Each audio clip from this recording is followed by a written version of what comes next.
오늘 그래도 좋습니다의 제목으로 하나님의 말씀을 이 시간 나누겠습니다.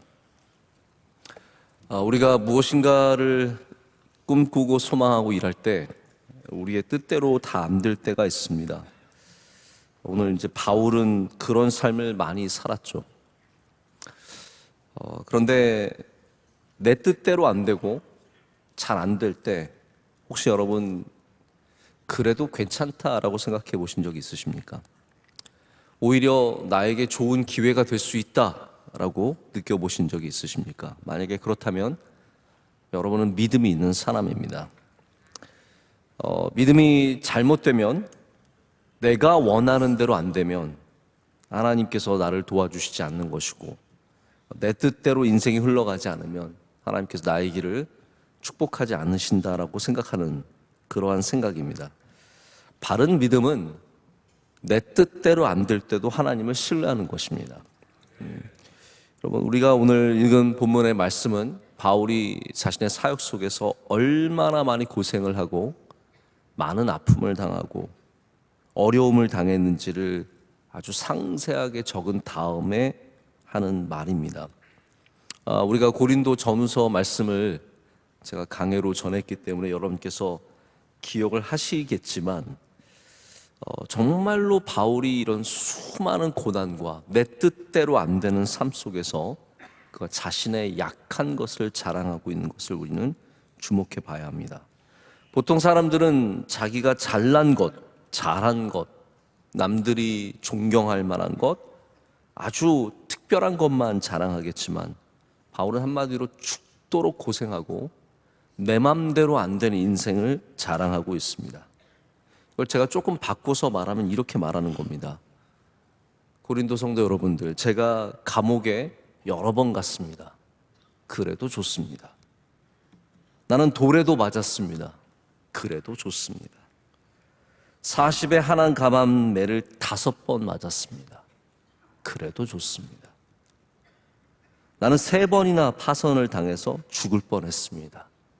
그래도 좋습니다. 여러분, 우리가 하나님의 일을 하면서 보통 이 정도 고생하면은 하나님 도대체 왜 이러시는지 모르겠다. 왜 나를 자꾸 이렇게 걸고 넘어지시는지, 내가 하나님의 일을 이렇게 충성하고 있는데 왜 안 도와주시는지, 왜 내 자녀 이렇게 하시는지, 왜 나에게 건강에 이런 문제 주시는지, 왜 사업을 이렇게 안 도와주시는지 불평이 터져 나오기 쉽습니다. 근데 바울을 한번 보십시오.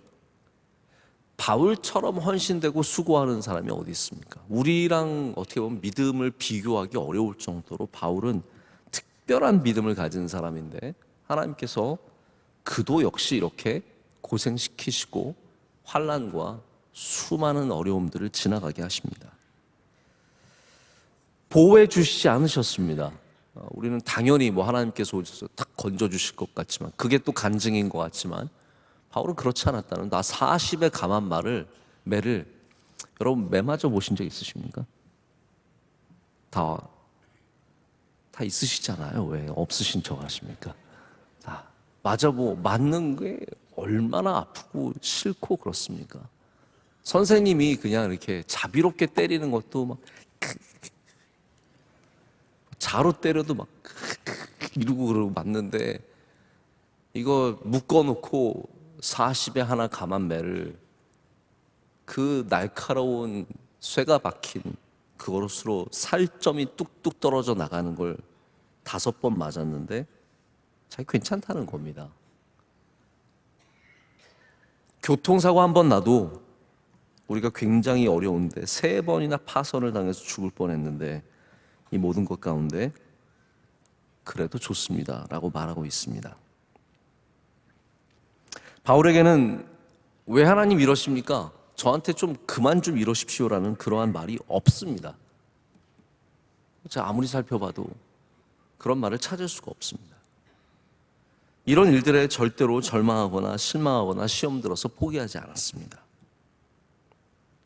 오히려 바울은 이런 상황 속에서 나의 약함을 통해 하나님이 강하시다라는 것을 경험하고, 나의 약함을 통해서 교인들의 약함을 이해하고 마음이 오늘 애탄다라고 표현하고 있을 정도로 자신의 그 약함이, 자신의 그 수많은 고난과 환난이 자신의 사역에 좋은 것임을 고백하고 있습니다.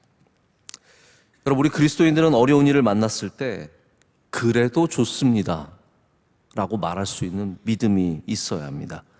그것이 믿음의 반응입니다. 하나님, 그래도 좋습니다. 그래도 좋습니다. 오늘 눈이 많이 온다고 합니다. 그래도 좋습니다. 저는 교회에 가끔 제가 준비하지 않았던 행사들이 막 생기거나 그러면 제 스타일이 그렇습니다. 저는 준비하지 않은, 계획되지 않은 일을 하는 걸 굉장히 별로 안 좋아합니다. 제가 목회를 하면 할수록 깨닫게 되는 것은 그래도 좋습니다를 말할 수 있는 그런 목회자가 되어야 된다는 것이죠. 우리나라에는 알려지지 않은 꽤 유명한 미국 작가가 있습니다. 이분은 이제 동기부여, 이런 비즈니스, 리더십 이런 쪽으로 굉장히 특화되어 있는 작가인데, 해병대 특수팀 중에 SEAL이라는 데가 있습니다. 네이비 SEAL인데 그 출신의 작가입니다. 이름도 자코 윌링크라고 하는 사람인데, 저는 이분이 쓴 책 몇 권이 굉장히 미국에서 유명하길래 좀 본 적이 있습니다. 근데 제가 슬쩍슬쩍 봤기 때문에 저에게 그렇게 큰 감동이 되지 않았는데, 제가 한번 이분의 하는 얘기를 들으면서 다시 한번 좀 생각을 해보게 되었습니다. 이분의 주장은 그거예요. 우리가 어떤 일이 생기든 우리의 중요한 반응은 긍정적이어야 된다는 거죠. 작전 수행을 하는데 부하가 와서 소령님 큰일 났습니다. 뭐 이런 문제가 있고 여기 뭐 우리 도구가 잘못되었고 뭐가 잘못되었습니다. 그러면 이분은 늘 그렇게 얘기했나요? 그래? 좋아. 잘 됐어. 그럼 이 부하가 굉장히 당황해서 돌아간다는 거죠. 며칠 뒤에 또 와서 소령님 이번엔 이런 문제가 있습니다. 말하다가 깨닫는 거예요. 그래서 잠깐 소령님 또 좋았어라고 말하려고 그러죠. 괜찮다고 말하려고 그러는 거죠. 그럼 그분이 얘기하는 거예요. 맞아. 좋았어. 잘 됐어. 끝. 그러신다라는 거예요. 이분이 주장하기를 승진하지 못하고 인정받지 못했으면 절망하기 쉽지만 그러지 말라는 거죠. 좋았어. 나를 더 발전시킬 기회야. 내가 더 좋아질 수 있는 기회야. 실패했어. 좋았어. 다시 더 열심히 노력해서 도전해 보는 거야. 좋았어. 라고 말하는 겁니다. 이걸 정말 실제로 적용한 사람이 있는데, 미국 캐롤라이나 팬더스라고 하는, 제규아라고 하는 팀이 있는데 거기에 풋볼 쿼터백이에요. 이분이 중요한 시합에 나갔는데 던지는 거를 빼앗기는 게 최악입니다. 왜냐하면 이게 턴이 넘어가는 정도가 아니라 바로 그 자리에서 그 팀이 그 볼을 갖고 시작하기 때문에 자기 팀한테 제일 안 좋은 게 쿼터백이 볼을 잘못 던져서 빼앗기는 겁니다. 근데 이분이 전반전에만 4번을 볼을 뺏겼어요. 근데 이분이 이 자코 윌링크의 글을 읽고 도전을 받은 게 있어요. 그래서 뺏길 때마다 좋았어. 괜찮아. 혼자서 그랬다는 거예요. 그걸 겉으로 하면은 맞아 죽죠. 네. 뺏긴 다음에 좋았어. 그러면 큰일 나죠. 혼자서 그랬다. 속으로. 좋았어. 끝. 괜찮아. 내가 왜 잘못했는지 생각해보자. 뭘 잘못했는지 생각해보자. 이번에 배우면 되는 거야. 이번에 실패했지만 다음에 더 잘하면 되는 거야. 혼자서 4번이나 좋았어. 괜찮아. 끝. 그러면서 외쳤다는 거죠. 근데 실제로 이 팀이 그날 27점 차의 경기를 뒤집어서 승리를 하게 됩니다. 여러분, 저는 이게 뭐 항상 통한다 뭐 이렇게 말씀을 드리고 싶진 않지만 굉장히 중요한 반응 아니겠습니까? 우리 대부분은 조금만 안 좋은 일이 생기면 망했어. 끝났어. 이게 되지 좋았어가 되지 않습니다. 난 왜 이럴까? 왜 하나님이 날 안 도와주시는 걸까? 이게 안 되면 난 어떻게 살라 그러는 걸까?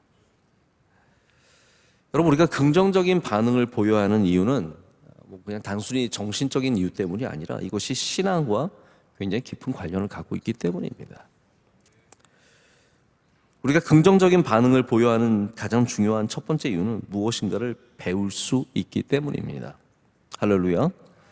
제가 몇 주 전에도 실패박물관이라는 제목의 말씀을 전하면서 우리가 저지르는 많은 실수가 우리가 들여다봐야 하는 하나님의 뜻이 있는, 배워야 하는 곳이다라고 말씀을 드린 적이 있습니다.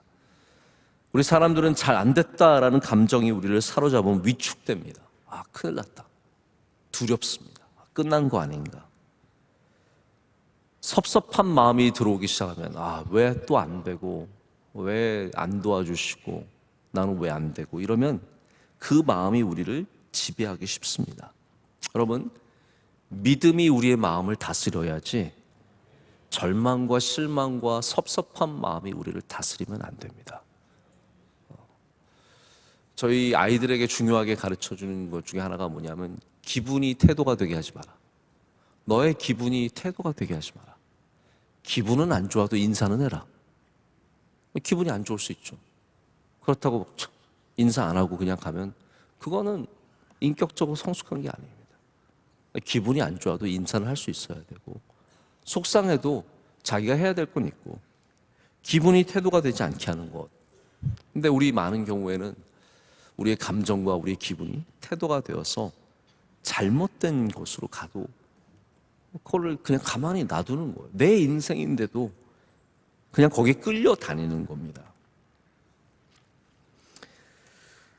실패로부터, 우리의 아픔으로부터, 안 되는 일로부터 배우려는 마음이 생기면 좋았어, 그래, 괜찮아, good, 이렇게 말할 수 있는 마음이 생기는 겁니다.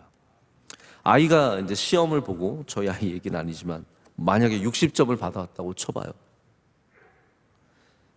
60점 어떻게 생각하세요?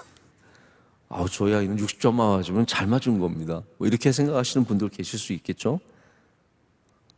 근데 그 아이가 그냥 60점 맞았다는 게 중요한 게 아니라, 만약에 팽팽 놀다가 공부 안 하다가 전날 저녁에 막 나중에 공부를 시작했는데, 그것도 여러분 또 그 시험 전날은 또 왜 이렇게 피곤합니까? 네. 오늘 밤새려고 낮에 자두잖아요. 저녁에 평소에는 졸리지도 않은데 그날은 더 졸려요. 막. 이상하죠? 피곤해서 일찍 자서 결국은 시험을 못 봤어요. 60점 받아왔어요. 그럼 부모님이 커봐도 그럴 줄 알았다. 어떻게 그냥 쳐자더니 그때 그럴 줄 알았어. 이게 아니라 좋았어. 그래, 좋았어. 괜찮아. 너 어젯밤에 공부 안 하고 자더니 이런 결과 나오는 거 아닌지 알겠지? 좋았어. 배우는 거야. 60점을 어떻게 우리가 100점으로 바꿔줄 수 있습니까? 이거 이미 받은 거예요. 최소한 거기로부터 배우는 자세는 있어야 되지 않겠습니까? 우리가 성경에 나오는 정말 다양한 실패 이야기들, 삼손의 실패, 사울의 실패, 수많은 왕들의 실패의 사건들을 보면서 맞아, 이거야. 하나님과 어떻게 틀어지는지, 아름다웠던 삶이 어떻게 무너지는지, 하나님께 사명을 받은 삶이 어떻게 흐트러져서 다른 곳으로 헤매고 다니는지, 그것을 보면서 우리가 배울 수 있는 자세가 있어야 합니다. 우리의 삶도 마찬가지입니다. 하나님께서 우리에게 때로는 아픔을 주시고 환난과 고난을 주실 때 그것을 떨쳐버리려는 마음만 있는 것이 아니라 그것으로부터 배우려는 자세가 있어야 합니다. 두 번째는 우리가 그래도 좋습니다. 오늘 제목이죠. 그래도 좋습니다의 자세를 갖는 이유는 그 어려움을 또한 넘어서기 위해서입니다. 할렐루야. 넘어서야 합니다. 그것이 우리의 삶의 흉터가 되고 우리를 누르는 짐이 되어서 거기에만 눌려서 살면 안 됩니다. 우리는 환난과 고난을 넘어서서 주님이 주시는 이 귀한 경주를 완주하고, 할렐루야, 주님의 뜻을 이루는 사람들이 되어야 합니다. 그래서 이 바울의 이야기가 그냥 단순히 좋은 태도로 끝나는 이야기가 아닙니다. 저는 오늘 여러분에게 좋은 태도를 가지면 좋은 일이 생깁니다, 이렇게만 말씀드리고 싶지는 않습니다. 바울의 이야기는 이런 약함 속에서 이런 환난을 헤쳐나가고 어려움을 이겨내며 결국은 하나님의 주신 사명을 감당하는 게 이게 진짜 바울의 이야기가 아니겠습니까? 베어 그릴스라고 하는 굉장히 유명한 생존 전문가가 있습니다. 이분은 프로그램 자체가 이분을 아주 오지나 험한 곳에 떨어뜨려 놓고 며칠 만에 통과해서 어느 지점까지 나와서 거기서 이제 픽업해 가는 그런 프로그램입니다. 사막 한가운데 떨어뜨려 놓고 너 이틀 뒤에 여기서 만나자 합니다. 때로는 북극 같은 데 떨어뜨려 놓고요, 열대 우림에 떨어뜨려 놓기도 합니다. 그러면 이분이 막 옷에 물을, 이게 이상한 물이 있어도 막 옷에 물에 부어가지고 그거를 떨어뜨려가지고 필터링해서 마시기도 하고, 온갖 상황에서 살아남는 이야기가 나옵니다. 제가 지난번에 아주 예전에 본 에피소드에서는 이분이 추운 곳에서 자야 하는데 너무 추우니까 가다가 죽은 술록을 발견했어요. 또 그런 것도 어떻게 또 발견하는지 모르겠어요. 이분이 죽은 술록을 딱 보더니 오래 안 됐으니까, 아직도 온기가 남아있으니까 배를 가르는 거예요. 내장을 꺼내고 그 안에 자기가 들어가는 거예요. 그 안에 들어가서 밤을 그 안에서 자는 거예요. 이상한 거 먹는 건 기본이에요. 막 지나가다가 개구리가 있으면 개구리 좋았어. 여러분 개구리 보면서 좋았어 그러세요? 그러죠? 개구리 보면 좋았어. 그 사람은 개구리라고 안 합니다. 단백질이야 그럽니다. This is protein. 저는 그분을 보면은 사물을 보는 생각이 달라집니다. 이렇게 뭘 보면은 동물이라고 생각 안 하고 프로틴, 단백질이야, 탄수화물이야, 뭐 이거는 수분이야, 뭐 이런 생각을 갖게 되거든요. 죽은 동물을 발견하면 상한 것인지 아닌지 금방 딱 확인해서 저 오늘 아무것도 못 먹었습니다. 이걸 꼭 먹어야겠습니다. 그러면서 확 잘라가지고 먹습니다. 좋았어. 우리가 생각하기엔 아무것도 아니고 별거 아닌데 이분은 발견하면 좋았어라고 얘기를 합니다. 사명을 감당하기 위해서 어려움 속에서 좋았어를 외쳐야지. 그래, 또 개구리야. 뭐 쥐야. 왜 깨끗한 물이 없고 더러운 물밖에 없어. 이러면은 그 어려움을 절대로 이겨낼 수가 없습니다. 여러분, 우리는 아름다운 삶을 사는 것도 있지만 생존해야 되는 경우도 있습니다. 생존해야 되는 삶 속에서는 우리가 절대적인 믿음으로 살아가야 합니다.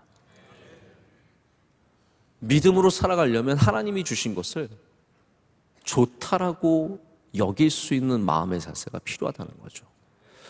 다윗이 골리앗 앞에 섰을 때 시냇가에 있는 돌을 주우면서 뭐라고 말했을 것 같습니까?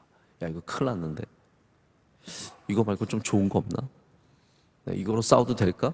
그렇게 말하면서 돌을 집었겠습니까? 아니면 시냇가에 있는 돌을 발견하면서 성경에 없는 얘기를 하는 겁니다. 좋았어, 이거야, 바로 이거야 라고 말하면서 집었겠습니까? 여러분, 우리 주변을 돌아보면 하나님께서 이미 우리에게 허락하신 은혜들이 있습니다. 여러분에게 이미 주신 하나님의 능력이 있고 은혜가 있기 때문에 우리는 어려운 상황 속에서 하나님의 은혜를 발견할 수 있는 자세를 가져야 하고, 바로 그것 때문에 우리는 좋았어라고 외칠 수 있는 사람이 됩니다. 말씀을 맺습니다. 어디를 봐도 바울이 좋았어를 외쳤다는 증거는 없습니다. 고린도후서 11장에 아무리 봐도 좋았어 이러는 바울의 반응은 없습니다. 하지만 바울이 이 모든 어려움 속에서 그것을 자랑으로 삼는 것은 바로 그의 신앙의 자세가 어떠했는지를 우리에게 보여주고 있습니다. 여러분, 올해 여러분이 어떤 일을 만나든지 그 일을 만나는 자세가 중요하다는 것을 꼭 기억하시길 축복합니다. 그것이 바로 영적인 질문입니다. 우리 삶에 내 마음대로 안 되는 일들과 환난과 고난과 어려움을 만날 때 우리가 그 앞에서 영적인 자세를 가질 수 있느냐, 그게 가장 중요한 오늘 우리가 가져야 하는 질문입니다. 여러분, 오늘 좋은 날 되시길 축복합니다. 눈이 많이 와도 좋았어, 추워도 좋았어, 뭐 그런 일은 안 생기겠지만 빵꾸가 나도 좋았어. 무슨 일이 생겨도 하나님이 함께 하심을 믿으시고 선포하시면서 나가실 때 승리하실 줄로 믿습니다.